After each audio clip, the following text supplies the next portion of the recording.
एक रात संदीप और उसकी पत्नी सानवी एक विदेशी ड्रामा देख रहे थे, जहां दो विशालकाय पात्र एक महिला के सामने अपनी महानता का प्रदर्शन कर रहे थे। संदीप सानवी से फुसफुसाते हुए पूछा, सानवी, अगर तुम्हें मौका मिले कि कोई अनजान विशाल शक्ति तुम्हारी सीमा को चुनौती दे, तो तुम क्या प्रतिक्रिया दोगी? सानवी ने गहरी सांस ली और मेरे केंद्र पर उछलने लगी। सानवी ने मुस्कुराते हुए कहा, मेरी किस्मत में तो सिर्फ आपका ही लिखा है, ऐसे दो काले सामान मेरी पहुंच में कहां? संदीप ने सानवी को छेड़ते हुए कहा, डार्लिंग, मैं तुम्हें एक शानदार मजबूत सामान दिलवा दूंगा, बस बता दो कि तुम किस शक्तिशाली कारीगर से अपनी मूर्तिकारी करवाना चाहती हो। संदीप ने अपने दोस्त बिल्लू का नाम लिया। बिल्लू का शरीर एक विशाल चट्टान जैसा था। सानवी की आंखें लालच से भर गईं। सानवी बोली, प्लीज मुझे बिल्लू की कलाकारी देखने दो। संदीप ने एक शर्त रखी कि तुम खुद उस कारीगर को अपने जाल में फंसाओगी। अगले दिन संदीप ने बिल्लू को बुलाया। संदीप ने सानवी को संकेत दे दिया था। सानवी उसकी शक्ति को परखना चाहती है। शाम को सानवी बिल्कुल शिकार के मूड में थी। हम तीनों ने कुछ पी लिया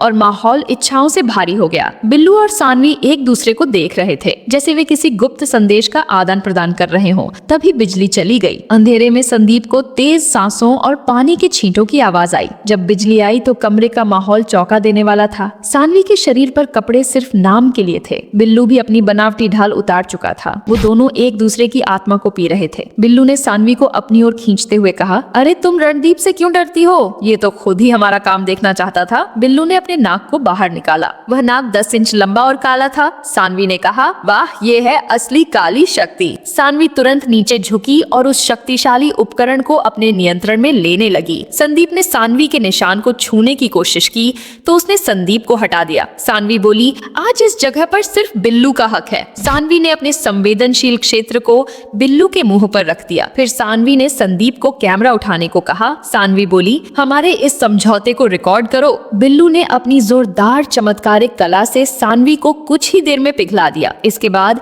बिल्लू ने अपने 10 इंच के नाक को सानवी के मुख्य प्रवेश द्वार में पूरा स्थापित कर दिया। सानवी आंखें बंद करके पूरी तरह से समर्पित हो गई। बिल्लू ने पूरी रात बार बार अपनी कला का प्रदर्शन किया। अब बिल्लू सानवी के घर में रहने